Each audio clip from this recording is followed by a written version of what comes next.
मैं डीवी सिंह कोटा से। जैसा कि आप जानते हैं क्यूरेटेड क्वेश्चन मैं ट्यूसडे थर्सडे और सैटरडे को 6:30 से 7 PM के बीच में लाता हूँ और उसमें सवाल जो आते हैं जो आपको जेईई मेन एडवांस और नीट के कंसेप्ट को क्लियर करेंगे। और ये सवाल जो है बहुत ही अच्छे सवाल हैं जो सिर्फ कंसेप्ट बेस्ड है। तो आइए आज के इस क्यूरेटेड क्वेश्चन में मैंने इस सवाल को लाया है, इसको एक बार आप पढ़ें।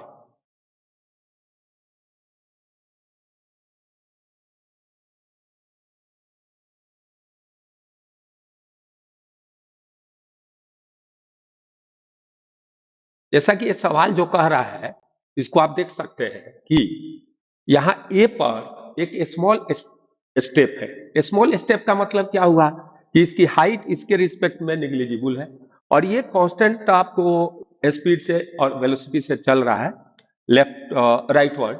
और इसमें यह जब इस स्टेप से टकराता है तो कोलिजन का टाइम पीरियड बहुत कम होता है। उसमें ये जो है आपका इस पर पिवोट हो जा रहा है और उसके बाद ये राउंड मार दे रहा है, ये चक्कर मार रहा है। तो इस पोजीशन पर जाकर ये रुक जा रहा है, इसमें कोई स्पीड नहीं है। तो ये आपका सवाल है।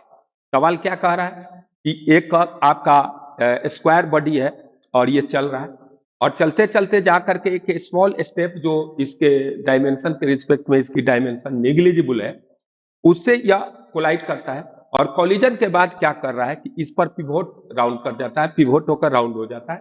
यानी ये जो है इसके बाद एक फिक्स एक्सिस रोटेशन कर जाता है। तो इस पोजीशन पर बी पोजीशन पर ये जो है दिखाया गया है या तो इस पोजीशन पर पहुंचने के बाद ये जो है स्टेशनरी हो जा रहा है, रुक जा रहा है। तो हमें ऑप्शन करने हैं कि भाई इसकी इनिशियल वेलोसिटी वी नॉट क्या थी वह निकालनी है और इसकी just after collision angular velocity क्या होगी और एनर्जी लॉस कितना होगा। ये 3 क्वेश्चन है आपके पास और तीनों का ऑप्शन मैं बता दूं कि आपका ऑप्शन वाइज आप देखेंगे सवाल को तो आपका ऑप्शन जो है आपको ए भी सही है, बी भी सही है और सी भी सही है, डी सही नहीं है।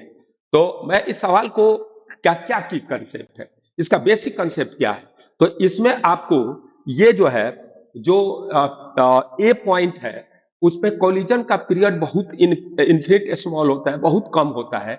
इसीलिए कोलिजन के बाद एमजी जो होगा, एमजी का जो टॉर्क होगा वह एंगुलर इंपल्स जनरेट नहीं कर पाएगा।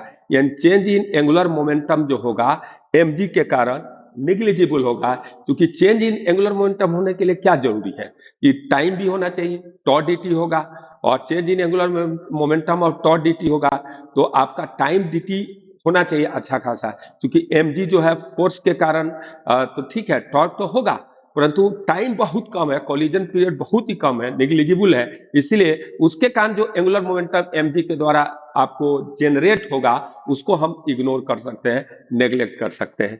दूसरी बात है कि कोलिजन के टाइम में एक इंपल्सिव नेचर का फोर्स लगेगा इस स्टेप ए पर, उसका भी ए के अबाउट टॉर्क 0 होगा। इसीलिए वह एंगुलर मोमेंटम चेंज करने में कोई रोल अदा नहीं करेगा। इसलिए सिंपली अगर ए पॉइंट को हम चूज करें तो ए पॉइंट के अबाउट हम एंगुलर मोमेंटम कंजर्वेशन प्रिंसिपल लगा सकते हैं। तो ए पॉइंट के अबाउट जैसे अभी इसका सेंटर ऑफ मास जो है स्क्वायर का यहाँ से a/2 पर होगा और जानते हैं कि अगर यह प्योर ट्रांसलेटिव मोशन कर रहा है तो यहाँ पर r क्रॉस एम VCM लगा देंगे, सिर्फ ICM ओमेगा का कोई मतलब तो है नहीं। तो r क्रॉस एम VCM कीजिएगा तो initial angular momentum before collision अगर देखा जाए तो आपका r निकाल लीजिए तो इसके पैरेलल ए से एक लाइन खींच दीजिए तो a/2 होगा और यह होगा mv0 a/2। ओके, एक इक्वेशन इनिशियल हो गया। और जस्ट आफ्टर कोलिजन अगर बात किया जाए तो इसका एंगुलर मोमेंटम अगर कहिएगा तो अब क्या होगा कि इसके अबाउट यह रोटेट करेगा ओमेगा से, इसीलिए इसके अबाउट आपको मोमेंट ऑफ इनर्शिया निकालना पड़ेगा। रोटेशन का एक्सिस यह है, कैसे रोटेट कर रहा है ऐसे, तो इसका रोटेशन का एक्सिस यह हो गया। तो इस एक्सिस के अबाउट अगर एंगुलर मोमेंटम निकालेंगे, थोड़ा फिगर बड़ा कर देते हैं आप लोगों को मदद मिलेगा इसमें, थोड़ा सा फिगर बड़ा करने की तो थोड़ा सा हमको मदद मिल जाएगा। थोड़ा और बड़ा कर देते हैं फिर, ठीक है। तो मेरा यो कहना क्या है कि इस सवाल में देखिए, तो आप अगर यह आपको रोटेट कर रहा है ऐसे, तो यह M V naught A by two जो आया, ओके, वह अब आई ओमेगा के बराबर हो जाएगा। लेकिन यह रोटेट कैसे कर रहा है भाई? ऐसे कर रहा है, तो यह एक्सिस ऑफ रोटेशन होगा। और जैसे आपको यह एक्सिस ऑफ रोटेशन होगा, तो इसके अबाउट मोमेंट ऑफ इनर्शिया निकालना है। तो जैसा कि आप जानते हैं, सेंटर से जो एक्सिस पास करेगा इसका, उसके अबाउट मोमेंट ऑफ इनर्शिया क्या होगा? एम एल स्क्वायर बाई 6 होगा। तो एम एल स्क्वायर बाई 6 हो गया, और यहां से यहां तक का डिस्टेंस जो होगा, इसके सेंटर ऑफ मास से यहाँ का डिस्टेंस आपको एल बाई रूट टू होगा।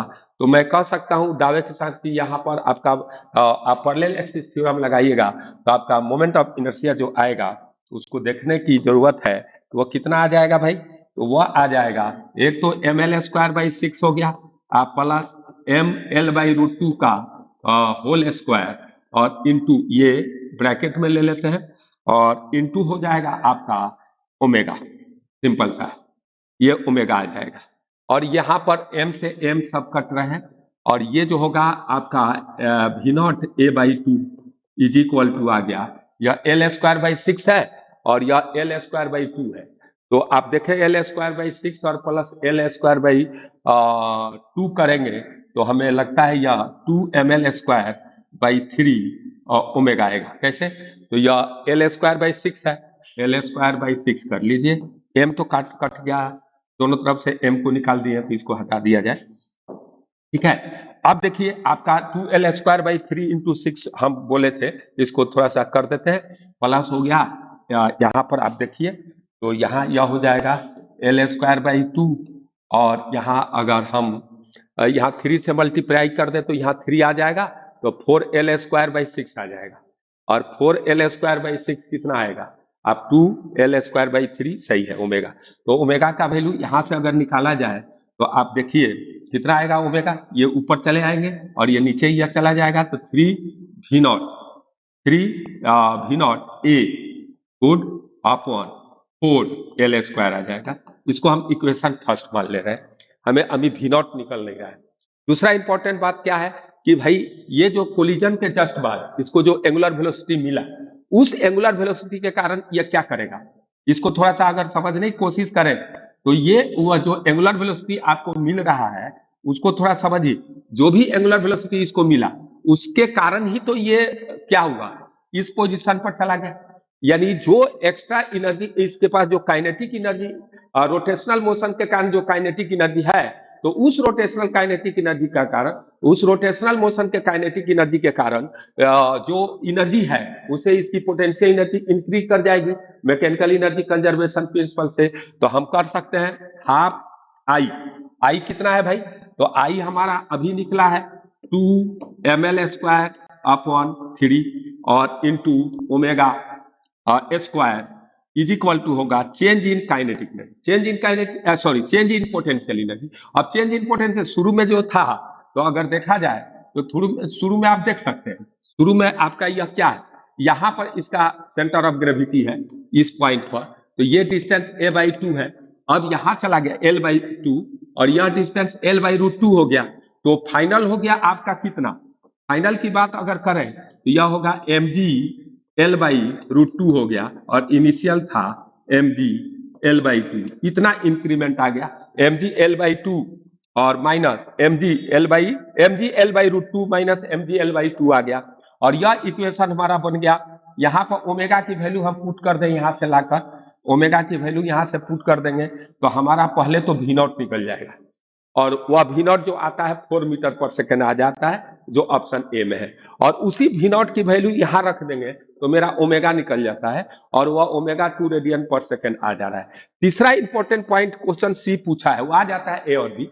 अब तीसरा कह रहा है कि एनर्जी जो लॉस हुआ कोलिजन के दरमियान, तो लॉस क्या होता है, इनिशियल में से फाइनल घटाइए, तो इनिशियल लॉस परसेंटेज में निकालना है, तो उसको भी आप थोड़ा सा अगर देखेंगे तो आसानी से देख सकते हैं। कैसे? तो शुरू में एनर्जी उसके पास क्या था, परसेंटेज निकालना है, तो परसेंटेज निकालने का तरीका क्या होता है, change in loss in energy कितना हो गया भाई? तो शुरू में उसके पास एनर्जी थी half m V naught square, और अब हो गया कोलिजन के पास बाद उसके पास एनर्जी हो गई हाफ आई ओमेगा स्क्वायर, ये आया। मोमेंट ऑफ इनर्शिया है आई जहां पर, और उसके बाद यही जस्ट की बात कर रहे हैं, तो half M V naught square minus half I omega square, और चेंज भाई ओरिजिनल कितना था, half M V naught square, और इंटू हम कर दें 100, तो ये परसेंटेज निकल जाएगा, क्या होगा, इनिशियल माइनस फाइनल, तो ये लॉस निकल गया। अब भाई इनिशियल इंटू 100, और ये जब किया जाता है वैल्यू सब क्लियर है, सारी चीजें निकल जाती है, यहाँ एम का जरूरत नहीं पड़ेगा क्योंकि एम इसमें भी आएगा आई में, तो वो कट जाता है, और सिर्फ ओमेगा और वी नॉट के आपको रिजल्ट से ओमेगा और वी नॉट की वैल्यू अगर हमें मालूम हो गया वहां से, तो ये आ जाता है 62.5 रेडियन पर सेकेंड, सॉरी 62.5 आपका परसेंटेज आ जाता है, 62.5% ये आ जाता है, 62.5%, ध्यान दीजिए, ये 62.5% आ जाता है। और ये जो है ध्यान रखिएगा, हमने कैलकुलेशन में एक काम किया है इजी करने के लिए, √2 का वैल्यू मैंने 1.4 लिया है, क्वेश्चन में लिखा हुआ था, तो आप हमारे चैनल को सब्सक्राइब करें, और इस रूटीन में जो क्वेश्चन आ रहे हैं क्यूरेटेड, उससे एंजॉय करें ताकि आपका कंसेप्ट क्लियर हो और जेईई मेन एडवांस और नीट को क्रैक करने में मदद मिले। Thank you.